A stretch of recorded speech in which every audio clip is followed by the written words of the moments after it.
What is Feng Shui?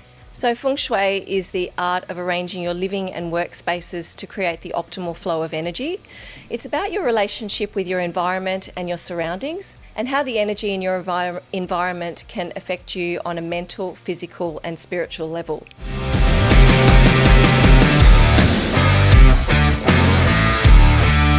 G'day guys, welcome back to another episode of A Level Up. We are back in the shed for another warm summer's day today. Something a little bit out of the ordinary. It's midday here in southeast Queensland because we have a very special guest with us today that has flown up from Sydney just for the day to spend the afternoon with us, and we've actually done some really funky stuff before this recording. But before I get into who it is and what we're going to talk about, you would hear me on this podcast bang on all the time about if you want to have a successful business and be able to separate yourself from the rest, it doesn't matter whether you're a trade, a builder, whatever type of business you are, you need to be able to offer your clients value.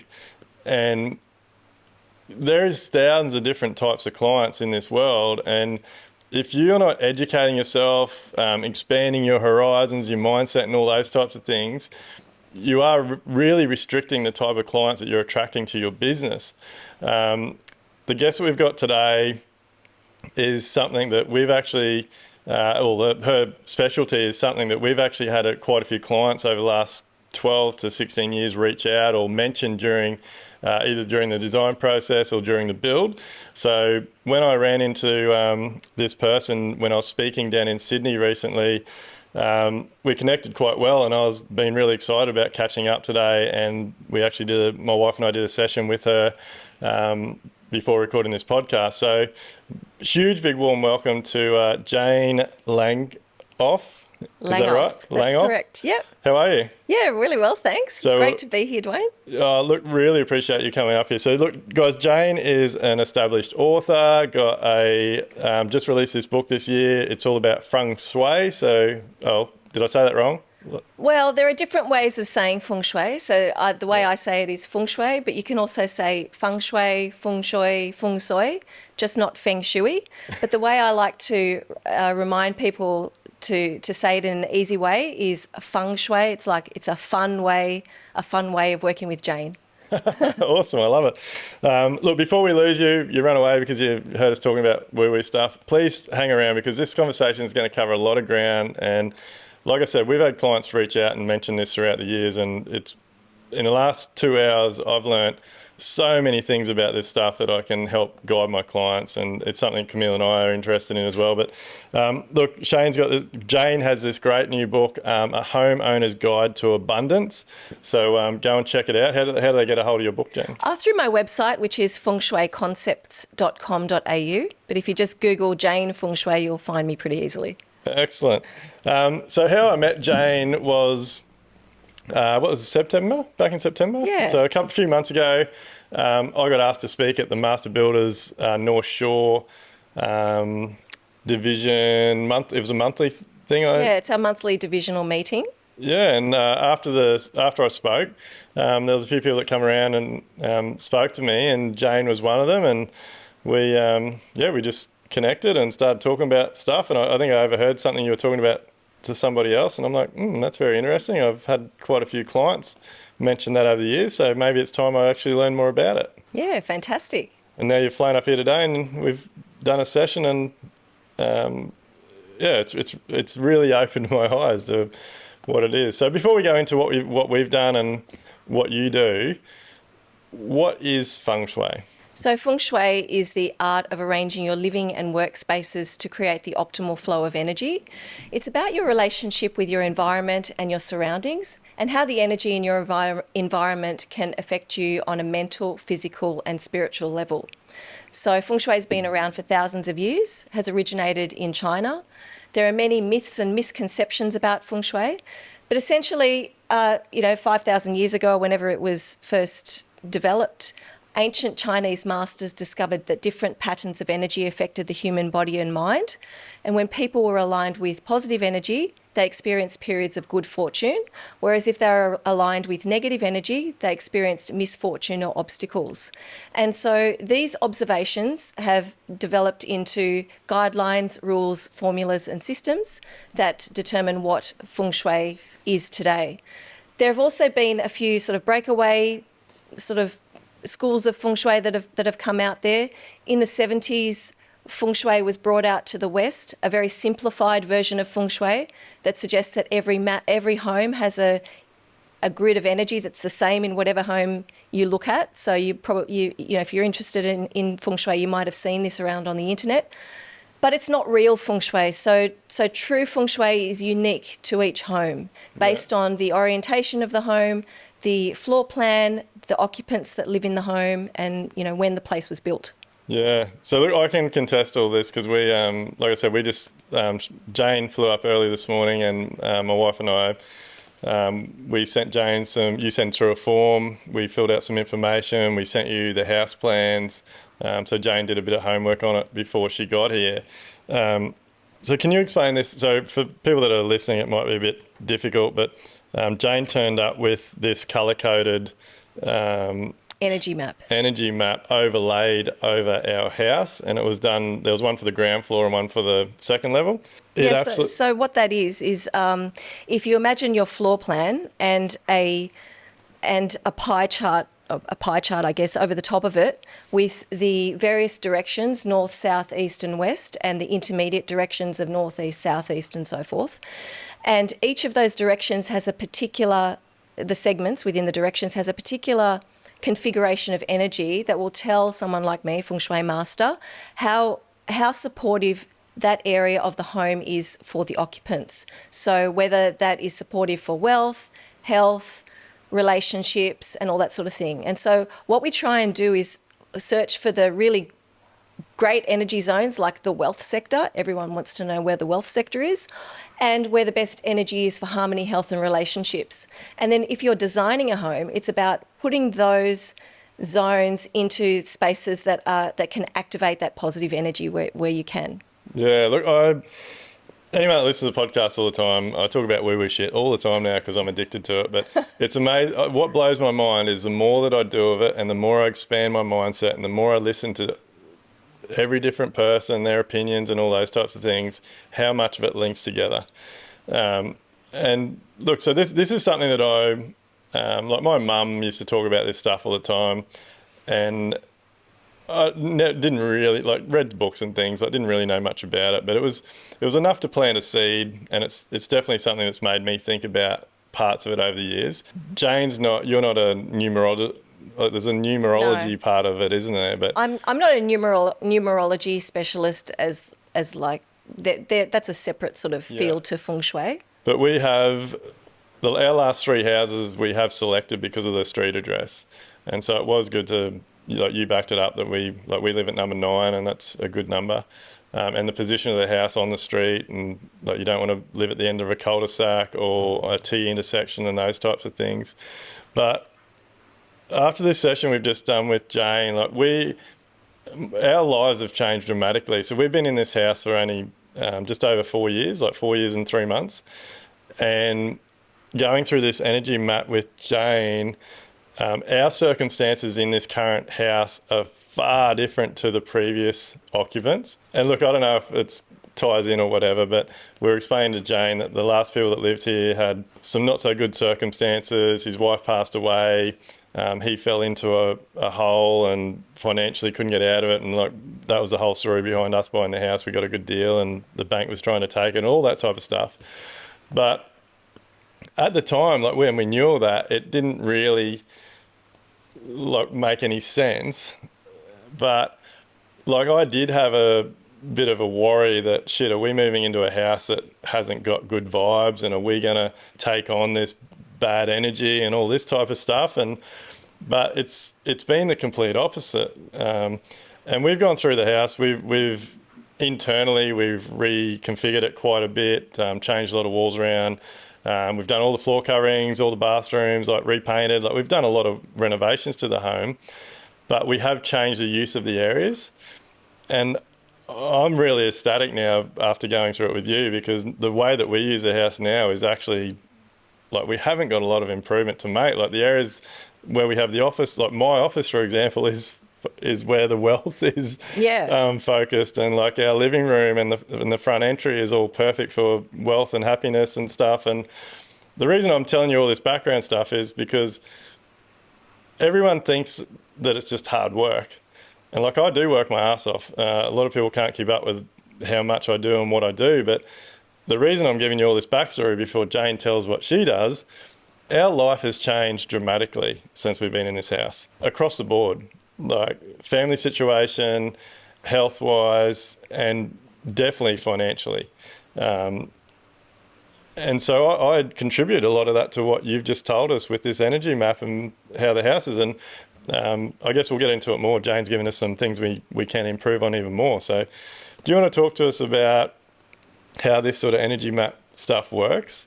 Yeah. So when I look at the energy map, it shows the configuration of energy that affects the different occupants in your home. So I would look at the energy at your front entrance and analyse that and see how that supports your wealth, because the front entrance is your gateway to wealth.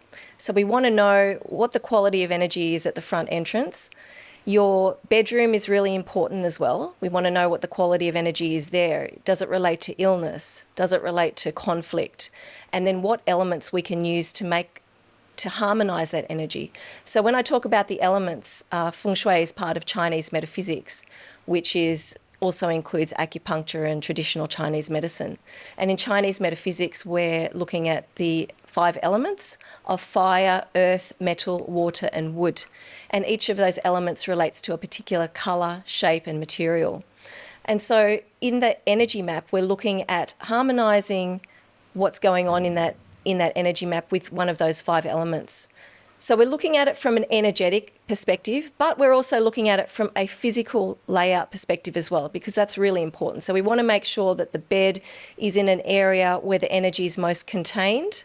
That's like the wealth area of a room, which is the area that's diagonally opposite the door.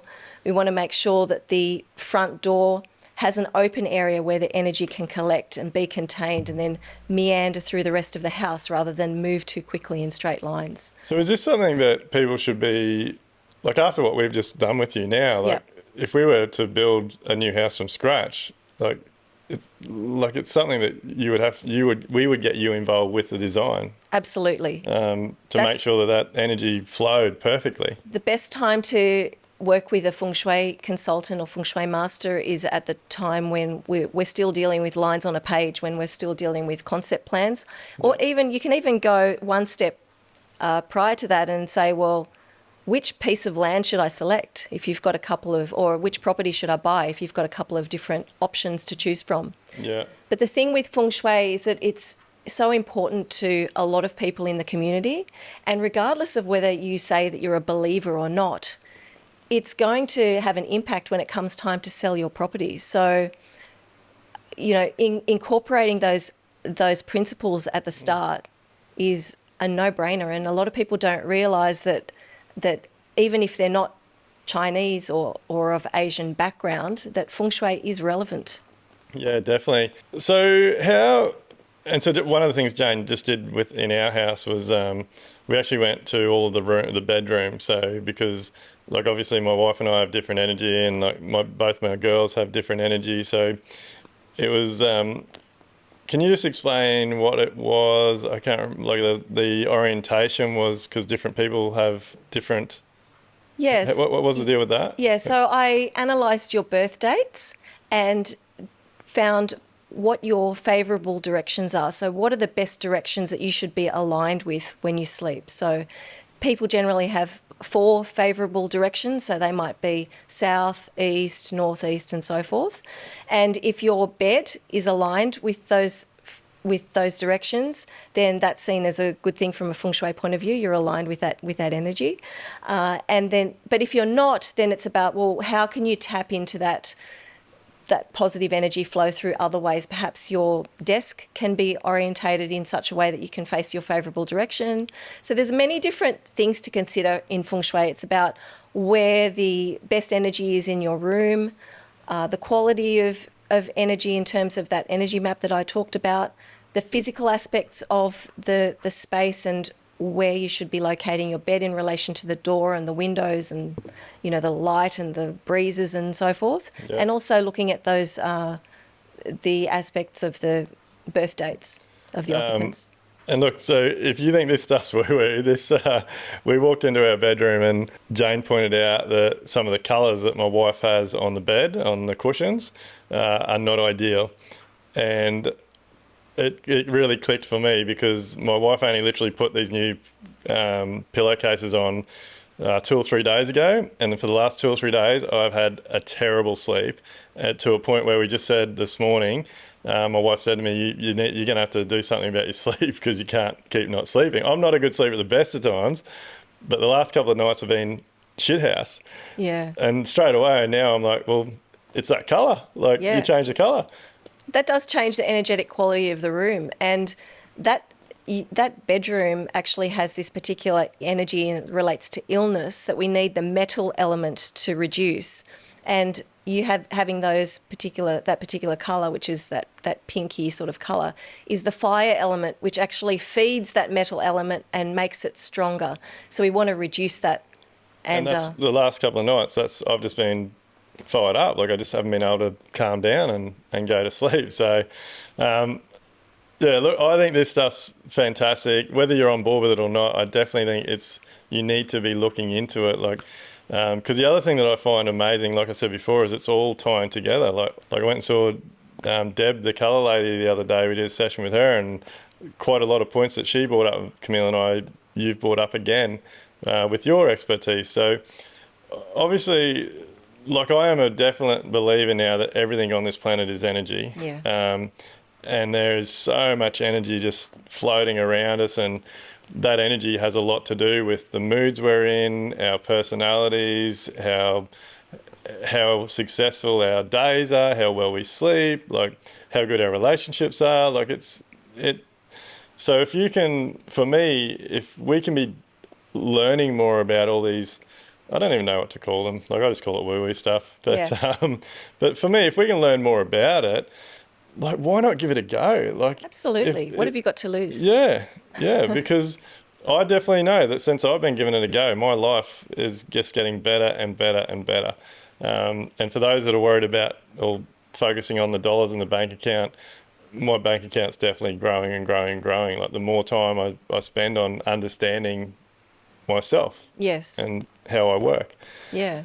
The other thing that we just did with Jane, what was the MMFs, like EMFs, electromagnetic fields. Yeah. So we went around with my meter that measures electromagnetic fields, and went around to each of the rooms to see what the readings were in each of the bedrooms around the bed. Because your body is made up of mostly water, and if you've got this interference from electromagnetic fields, it can really upset and disrupt your health. So what we found in your house was that the EMFs were low around your beds, which is fantastic, but in the bedroom where your mother-in-law is going to move into, really high EMFs, because the other side of the bed head wall has the meter box. Mm. So it's funny because, again, this is something that we're getting requested more and more from clients, and I've heard a little bit about it, but I've never actually used a meter to walk through a home and measure it. And it was really interesting with Jane to walk through our house and place this meter on different surfaces and different walls and see the different types of readings. And long story short, but my mother-in-law is actually moving in to live with us next week. I'll keep you updated on that one. But yeah, all the bedrooms in the house were fine until we went to, so the room that used to be in the past owners of the house used it as an office, and Jane said there was a few things there that weren't quite right with the energy and stuff. And then we've said, well, it's now going to be getting used as a bedroom. Like, we've renovated as a bedroom, and that's where the bed's going to go. And yeah, like, it went through the roof. Yeah, the reading was so high that is definitely not supportive for your health. Someone could really get sick there. So the remedy for that is just putting the bed on the other side of the room. Yeah, and so we did. Given that we found that out, I grabbed the meter off Jane and I went around all the walls in the room, and literally 4 meters away on the other side of the room, like, it was perfect. Yeah, like, literally nothing. So the moral of that story is know what's on the other side of your bedhead wall. Yeah. And if you're having trouble sleeping, or you've got some health issues and you've got your meter box there, move the bed. Well, move the bed if you've got the meter box on the other side of the wall anyway. Yeah, and Jane was telling a story about how even in her own house there was a copper pipe. Do you want to tell us about that? Yeah, so when I was living in Melbourne for some time, we had a home that had very high electromagnetic fields. And the previous occupants told me how people had trouble sleeping, especially their son. And I had my meter, EMF meter, and I was measuring in the master bedroom where I was. There were very high EMFs, but no meter box on the other side of the wall. And along the floor as well, really high EMFs throughout one of that, the previous occupant's bedroom. And what we discovered was that the EMFs were actually conducted through the copper pipe that was on the other side of our bedhead wall. And that was coming from the street, from the actual water meter from the street, or one of those meters anyway. And then what we ended up doing was calling in the plumber to cut the copper pipe, to replace it with PVC, and then the EMF readings came completely down. So just a section, like you just took a section of the pipe out to stop the conduction of whatever was coming through from the street through that copper pipe. It was bizarre. Yeah, well, but it makes sense. Yeah. Like, a lot of metals are conductive, so it makes sense. And you never know. We've definitely had situations on projects where doing a renovation and the existing house or a previous electrician's done some dodgy work and you've literally got live current going into ground, like from all types of things that you can never think of. So that's obviously going to be tracking through and conducting around other metals. Yeah, and those people were living in that house for 20 years or so, and if they would have known about this, they could have saved themselves a lot of issue. Yeah. So on that EMF stuff, like we've recently completed a project for ourselves where it got brought to my attention by one of our past clients. I'd never heard of it before, and one of our past clients started talking about it, asked if we would work with her to help reduce it. And that's my first sort of, I guess, exposure to it. Yeah. And so on that particular job, she'd done a lot of study on it, and so we placed like all the Wi-Fi in the centre of a home in an isolated cupboard. Yeah. We ran a mains cable to there. Like we put a isolator switch, so literally when she went to bed overnight, she could walk to the cupboard, turn the switch, and cut power off. And look, at the time, I thought, man, like they're going a bit overboard here. Like, is this stuff really real? And then, after learning more from her about it, like I said, we just finished not far off, finished a project for ourselves. And we actually did design the wet areas and where the cables and where the copper pipework went away from sleeping and living areas. And so we kept it all sort of centralised to one area because we didn't want to have it behind beds and those types of things. So fantastic. That's so good. Yeah, like this is all stuff that like you just don't know about. Yeah. But it's definitely affecting our health and our sleeping patterns and all those types of things. Yeah. So what are some of the other benefits?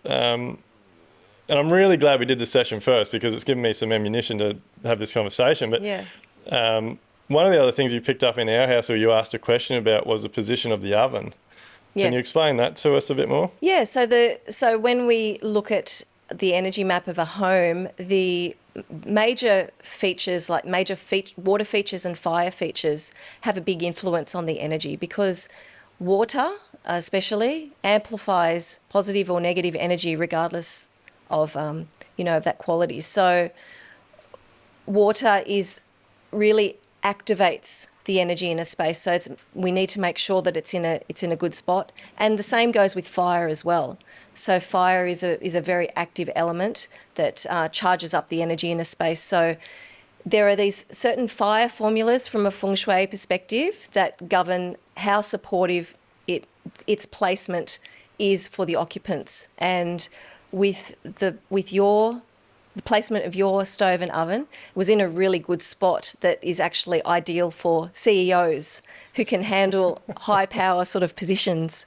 But it's not good for people who can't handle those positions in their job, this typical worker, because it might be too much.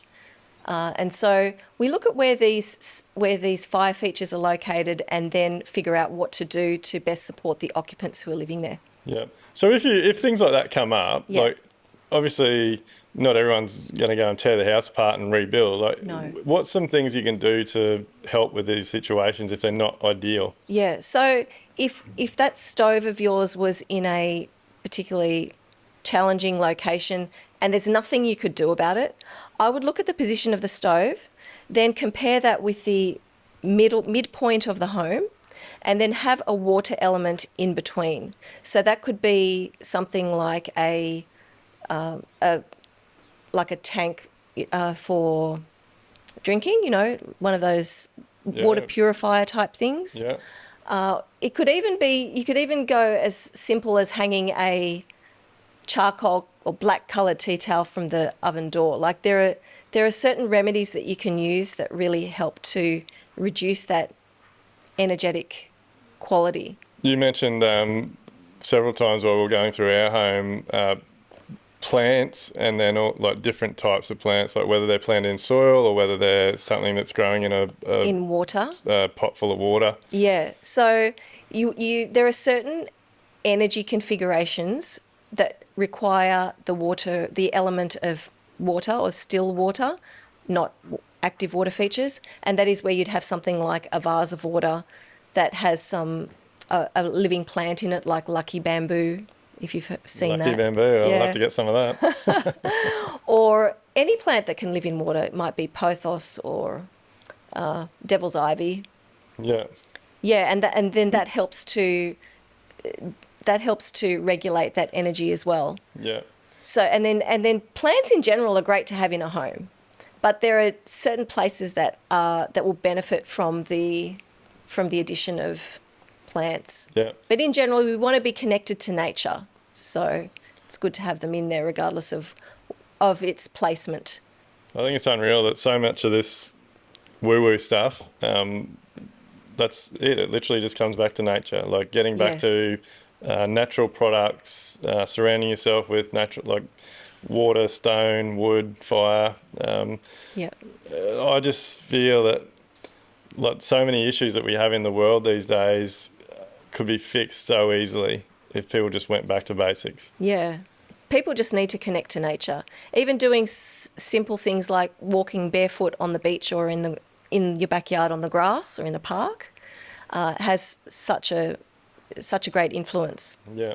So Jane, how are you seeing people do this? Like, is it something that, like, I guess it's your business, so obviously there's enough people out there asking for this sort of thing. Yeah. But is it more just the general homeowner, or do you have builders that you work with? Yeah, so I do actually have builders that work with. I have builder clients who ask me to do Feng Shui in their own homes. But I also work with people, with homeowners. I specialise in those who are building and renovating because that's where you can get your biggest bang for your buck working with someone like me, where you can really make the most difference. But I also work with people who've got an existing home and they can't move doors or staircases or whatever, and it is what it is, and it's just about maximising the energy flow of what you've got. But apart from homeowners, I also work with business owners. I work with people who are designing office refurbs, casinos, people in the club industry where they're looking to create a place that feels like a lucky space to be for Feng Shui conscious customers. Yeah. Yeah, and when I talk about people who are Feng Shui conscious, the obvious is that we're talking about Asian clients or Asian buyers. But aside from that, the wellness industry is booming. And there are so many more people who are non-Asian that are really interested in Feng Shui just to bring that abundance and health and vitality to their own homes for their own families. Yeah, I think it's fantastic. So one of the comments Jane made while we were going through our home, we've got a huge 2-story void area when you enter our home that we've done pretty major modifications to since we moved in, and Jane pointed out that what we've done is perfect. It's actually encapsulating the wealth and the energy that's coming into the home. But she pointed out my wife chose these, like we got them because we just love the timber, these big wooden handcrafted chandelier things. And Jane said, "Oh, you wouldn't have that if you were in a casino." No, because they look like traps. So we don't want anything. So the symbolism of items is really important, especially when you're dealing with a commercial place. Not that it's necessarily going to be bad juju from a feng shui perspective, but because these things are tied up with Asian superstitions and Chinese superstitions, and it kind of goes a little hand in hand because of the cultural origins of feng shui. So it's really important that we make sure that there's nothing that looks like it's going to kill you, that it's going to trap you, or that it's going to hurt you. Yeah. So if the feng shui is right in your home, Yeah. ultimately it should feel really comfortable. It should feel really comfortable, and it should be just supportive for you to operate at your highest level. Yeah, because I feel like I'm actually sitting here thinking, because like we literally finished the session with Jane and then come straight down to do this podcast. But while you're talking, I'm sitting here thinking like I would love to do that energy map over some of our past properties, because we've had home offices several times over the years, and like one of our home offices, like Camille and I just could not stand it. Like we just hated being in there. Yeah, I don't know. I can't even explain it. But like this office here, we love it. Like we actually spend a lot of time in there. So much so that quite often, like our kids will come and sit in the office and do their homework, and like we have really good conversations in there. And it was funny, like you pointed out on your energy map that like my office is really good wealth, and you rattled off lots of words, but and then even where Camille sits in is a really good admin and HR position. That's right. Because where she sat has the best energy for harmony, health and relationships. So that's a good space to be doing negotiations or talking staff issues, dealing with problems with, within the company or within the family even. Yeah, and so like that's where we actually hold our team meetings. Like literally last Friday we had a team training event with the leadership team because we've got some issues, and it was at that position. But the other areas of the house, like this house just feels so comfortable. Yeah. We sort of just felt that it's good. It's got good orientation. It's been well designed. It's got a lot of good airflow. Yes. But obviously it ties in a lot with that's this. That's also important from a feng shui perspective. Yeah. So feng shui and great design should go hand in hand. Yeah. Unfortunately, our industry has got a bad name because sometimes things go wrong. And sometimes I will meet an architect where they've said, I worked with a feng shui person before, and we had to put the pool in this strange location and no one was happy with it at the end. So I want to make sure that you're considering the design aspects. And yes, having a background in design always must, the physical aspects of a home are so important, even take precedence to that energy map. But good design and feng shui should go hand in hand. So if you ever see something that does not make sense from a feng shui perspective or from a design perspective, then it should be raising alarm bells. So we don't want to some people think that feng shui is about filling your home with tacky ornaments or golden money toads and things like that, turning a place into a Chinese restaurant. But no, it's not about that. It's just getting the energy flow right. I just think it's so important. We're very heavily involved in the design stage now through our pack process, and quite often I'll be sitting at meetings and just thinking to myself, why are you pushing the client to do that? Like, I feel like it's like everything in the world these days. But with design and architecture, it's all about what other people are going to think. And I think we get caught up and we live our lives like it. Like, yeah. I hope you don't mind my swearing, but who gives a fuck what other people think? Like, if it's your house, this does frustrate me with designers and architects. Like, you're supposed to be designing spaces to suit the client you're working for, and I feel a lot of the time, or some of the time, it's more over. I'm not sure how to word this, but it's more about I don't know if perception is the right word. It's more about the perception that What will people think? the rest of the industry is going to think when Yeah. they see a finished photo on Instagram Yeah. over how well that space is going to work for a client. Yeah. Does that make sense? Absolutely. Quite often you see places that are built that are just, a monument to the architect who's built That's it. a good word, yeah. Yeah. And no, it needs to suit the people who are living in the space and fulfill their needs. And that's what I loved about the architect that I worked with when I did a major renovation in my own home.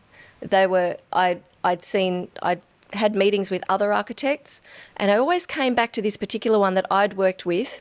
They engaged me for a Feng Shui project, and I saw how they dealt with the client and how it was all about the client and saving them money and making sure that their needs were met, making sure that the light and the natural, the air and the light came through the home really well. Yeah. Yeah. Well, that's a good segue. Let's jump into that because I really want to talk about your building experience. Yeah. So can you talk us through the journey and what happened? My building experience was probably the highlight of my life. Look, I'm going to cut you off for a minute. So before Jane goes any further, the reason I want her to tell this story is because I think it will help educate a lot of builders and tradies about what you can do better in your business. Yeah. So we lived in Victoria for a while, bought and sold there, and then came back to Sydney, which is where I'm from, and looked for a home that I wanted to use my Feng Shui skills on it and to use it as a bit of a showcase for my business. And so we found this lovely old 1950s double brick thing that was built like Alcatraz. And I could see the vision for turning it into something really beautiful. And so I worked with some architects, Mark Hercombe Design Practice in North Sydney, and created this lovely soft deco sort of look with the house. And we had these builders who were referred to by some friends of ours, Irvine's Building, and I just loved them. They were so fun to work with. My experience with building, I just loved it. Every day I was out on site. I don't know if that was a legal thing or not, but I was out on site. Towards the end, I was sitting with them during smoko and having my lunch, and just got along so well with all of the tradies and the subbies, and it was just great. It was such a what fun do you experience. put that down to? What? They were really good at what they did. Excellent craftsmen. My builder, Jason, was just all over everything and made sure that everything was as it should be. There was none of this cutting corners crap. Communication? Communication was really good, so I knew what was going on at every step of the process. The subbies that were hired were great as well, like really good at what they did. Our renderers were they were like craftsmen, artists or like sculptors. I don't know. They just, the way they did their work was so good. So we just had top quality trades, and so it was the communication. It was their pride in the workmanship, and I think our place was just built with a lot of love, and I think it really shows in the result. So they got along well as well. Yeah. Yeah, everybody got along really well. Really good. The culture was really good. So my builder, Jason Bennett, he didn't yell at the tradies. If there was ever an issue, which hardly there ever was, it was just everything was just resolved and move on to the next thing. So for you, that's all about energy and spaces and your environment and stuff. Like that would have been very comforting because you didn't have any bad energy getting brought into your home. No, that you were going to live in. No, as I said, it was built with love. It's like when you cook with love. It's very different to when you're just getting food that's been slapped together from down the road. Yeah. Versus having a lovely home cooked meal. So, never thought of it like that. Yeah. So I think that makes a difference to. I feel like the walls were constructed with a lot of good energy. Yeah. Yeah, it makes sense, doesn't it? Like when you think about that, everything on the planet is energy. Like, yeah, it's. I find that a lot of people, because a lot of people don't understand construction and the costs involved and how it operates and even what a builder really is and does. It's easy. Like a plumber, people know what a plumber does. Electrician, they know what they do. There's a lot of people out there that don't actually know what a builder's role is. But quite often the whole process, like the bad energy starts from the design stage where people aren't listening, there's not a lot of communication isn't accurate, and things are getting put on paper that may not suit the client's requirements, but 9 times out of 10 definitely doesn't suit their budget. And so right from that point when they have to start making changes and pulling things back, that bad energy starts. And it really disappoints me. Like, you hear so many stories. Like, I'm the same as you. Like, I think building should be a incredible experience. Like, we go out of our way to make sure our clients have the best experience they can. But it breaks my heart when you hear clients tell these stories that they literally, like, they need somewhere to live, they need a new home, or they need a renovation, but their passion and their energy and everything just gets slowly destroyed to a point where once the job's finished, they actually can't have that excitement and that good feeling. And like, I feel bad because I had clients like that. Like, back in the day when I was running a shit show, like, there was a lot of jobs that I just could not wait to get paid, hand over the keys and get out of there, because the relationship was ruined, the energy was bad, there's a lot of negativity. And I think back now, I think, well, that was terrible, because right from day dot, those clients moved into those homes without having a great experience. Whereas nowadays, like, our clients are in tears and we're all hugging, and even we get phone calls months after we finish. We go on holidays with our clients. Like, that's so nice. It's a different energy. We got one client at the moment. I had a site meeting this morning. Every single Thursday, she brings like anything, like, for the team. So like today it was croissants and chocolates. Like, every week she brings food for the whole team, whoever's on site, like painters, renderers, electricians. Like, amazing. So I'm really proud of those connections and those relationships, and that's why how I started this podcast. Like, I think builders need to, or tradies, people in this industry need to think outside the box and stop being just the tradie or just the builder. Like, talk to people like yourself, learn more, like, expand your horizons, learn more about different things, because, like, from what I've learned from you today, next time a client asks me about it, I'm going to be able to say, oh, hey, get in contact with Jane and discuss this. Like, she'll talk to you about this, this and this. And or if they're, like, with the little bit of knowledge that I've gained from today, when I'm sitting at a design meeting, I'll be going, oh, shouldn't put your bed opposite you, like, straight opposite your doorway. Because it makes a difference. So good. Yeah, so I really think it's great what you're doing, and I hope more people reach out to you. But do you still speak to your builder after that? Well, it's been a few years now since then, but we still sort of are on the social networks, on Instagram and Facebook and that sort of thing. But yeah, I was really sad when the whole building experience wrapped up. I was like, oh, like, these were my little friends that I used to love chatting with, but then it was just a new phase of my life, and then it just became me focused on my business after my beautiful Feng Shui house was built. So then it was about tapping into the energy of the home and really making it work for me and my family, but then which is what we did. Went on, you enjoyed it so much that you then thought about getting involved more. Yeah, that's right. So I loved it that much that I thought, you know what, I want to help people build their homes so I can deal with these tradies on a daily basis. And so what I did was I went to think about, well, where can I study project management and get some sort of qualification? And I came across Master Builders Association, and I thought, this is a great idea. I think I'm going to do this. So I went and enrolled for their project management diploma, and I found out from there that there were these divisional meetings with the local master builders. And I thought, you know what, I'm just going to show up one day. And it was really intimidating.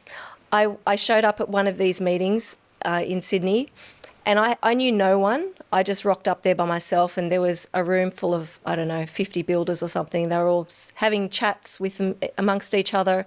And there was this one table that had no one there. And I thought, okay, well, I think I'm going to go and sit over here by myself and hope somebody comes and talks to me. And then soon after, one of the builders from the Manly Warringah division, who's a past president there, Sean Coddington, came and sat next to me, and he was so welcoming and friendly and really nice. And then the others, I discovered I was on the Manly Warringah table. Then the others from the division came up and started talking to me. And then I realised, wow, this is a great community. And they invited me to the Manly Warringah MBA sort of divisional meeting. So I started going to that one. I just really loved their vibe. But where do I digressed there. We're talking about you got into project management. I got into project management, yes. So then I was continuing to do this project management course and found that I think I did about a year of it, and it was really hard going for me because I wasn't from the building industry, and so I didn't have access to some of the policies and things that they were requiring for as the deliverables for this course. And then I realised that it was actually taking me away from my purpose, which was about helping people create abundant spaces. So I was at a position where I discovered, you know what, this isn't right for me. And I felt really bad. I was actually in tears. I was talking to one of my friends who's a neuroscience coach, and I was saying, and she said to me, Jane, what is your actual purpose? And why are you doing this project management? Is it actually guiding you more towards your purpose, or is it taking you away? And then I discovered, no, it's actually taking me away, and I think I really need to pull the pin. And after a lot of soul searching, I did, because I don't like quitting. I pulled the pin, and then I still kept going to those MBA meetings, and I loved it, and it's been great. And I've been doing that. That's right, and I've been doing that ever since for the last few years. Yeah. And it's been so good because I've met some really great quality builders. And I've even collaborated with some builders when I had my book launch. Yeah. So Pamment Projects in the eastern suburbs in Rose Bay, had the opening of their showroom, and we did a collaboration. So the opening of their showroom and my book launch was the same party, and it was just so good, and it's just wonderful to be part of that community. Yeah, that's bloody fantastic. So, that would, your experience going through a build and renovate yourself, and then even the 12 months that you did on the project management course, that would have added a lot of value now to what you do with your clients, because you understand the build process a lot more. Absolutely. That really opened my eyes then to the whole project management process and what you need to go through to have a really efficient build. Yeah. And then when I was talking to these guys from the MBA, the Sean Coddingtons of the world and John Oxleys and that sort of, those sorts of caliber of builders, then I was seeing, well, what do these guys do in their business? And they're all over it with their systems and processes. Yeah. Yeah. No, I really, really enjoy it and love it. But before we start to wrap it up, back to the Feng Shui, what's a couple of things that you can give just the general people that are listening some tips on? Okay, so when you're designing your home, try not to have your front door in direct alignment with your back door, because what that means is that money's coming in and the energy's not being contained, and therefore it's just leaking out again. So Feng Shui is about energy containment. We want the energy to meander through the property rather than move too quickly through straight lines. So we don't want the front and back door to be aligned. We also don't want the front door to be in direct alignment with the stairs, because again, that's like the energy rushing out of the property. So try and avoid those two things, because if you get those two things wrong in the design process, it's very hard to fix, obviously. Well, I'm glad you've told me that. Or impossible. That's the next stage, our second stage of renovations. That was we were going to move the stairwell, and the stairwell would have finished straight in front of the front door. Yeah. So we want to avoid the front door and the back door being in direct alignment. If your place is like that, though, it's not the end of the world. It doesn't mean you're going to die or you're going to be struck by lightning. We need to then make sure that the energy can be circulated and slowed down. So it might be, if your front door is in direct alignment with your back door, it's slowing that energy down, maybe through artwork, through some furniture placement, plants, that sort of thing. But for more in-depth detail on that, have a look at my book, because it's all in there. Yeah. In terms of a bedroom, as you mentioned before, we don't want to have the front door, the bedroom door in direct alignment with a bed. That's called the coffin position, right, which sounds very scary. Doesn't mean that you're necessarily going to die, but we want to make sure that the bed is in the space that's diagonally opposite the door, because the space that's diagonally opposite a door in a room is known as the wealth corner of the room. It's where the energy is most assembled and contained, and this is where you want to place your study desk or your bed or the lounge.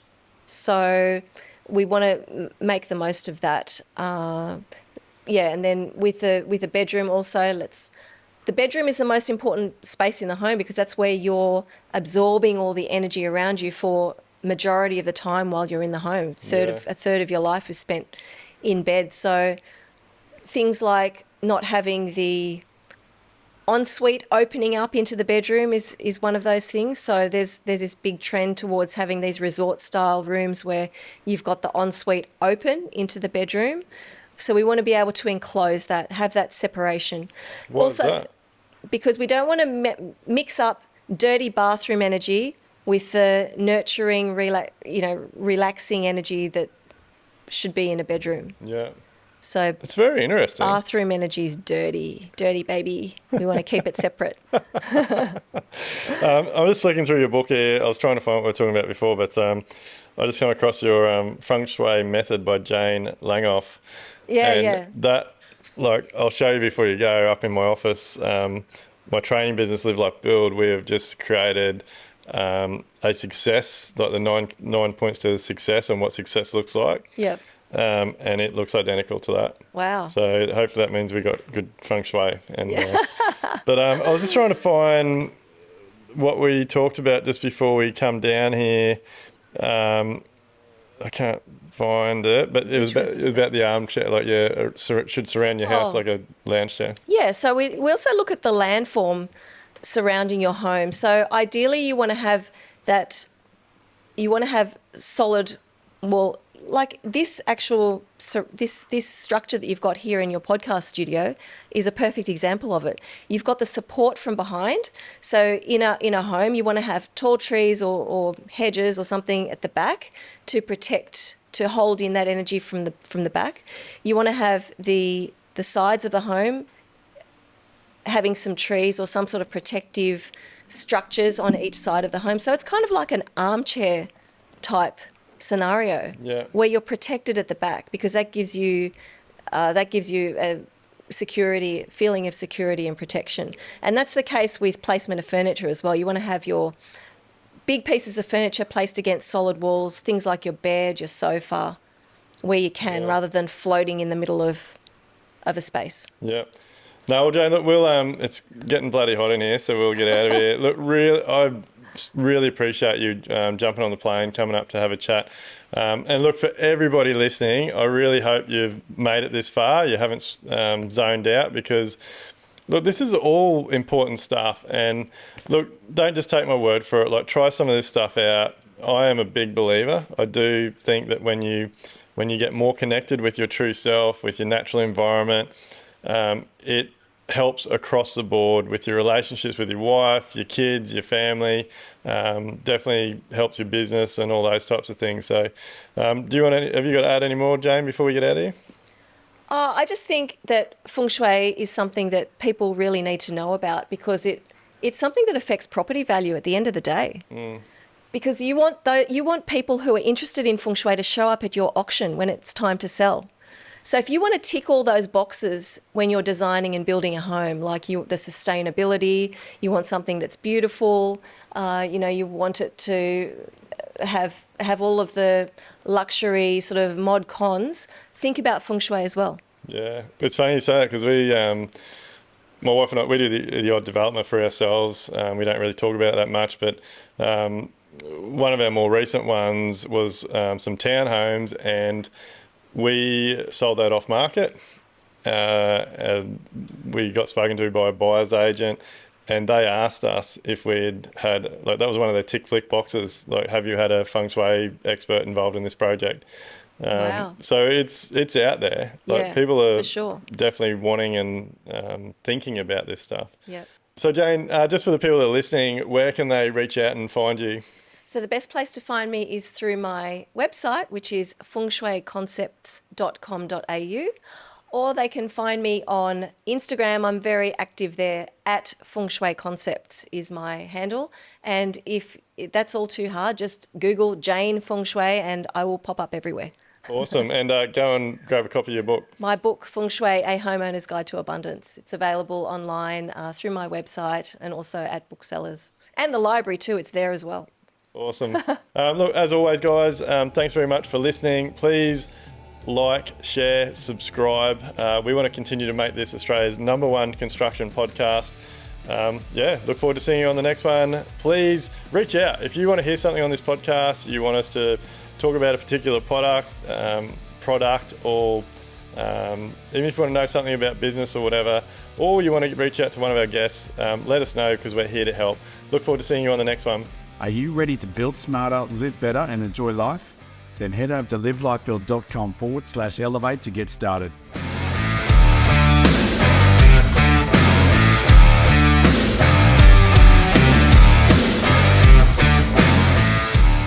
Everything discussed during the Level Up podcast with me, Duayne Pearce, is based solely on my own personal experiences and those experiences of my guests. The information, opinions, and recommendations presented in this podcast are for general information only, and any reliance on the information provided in this podcast is done at your own risk.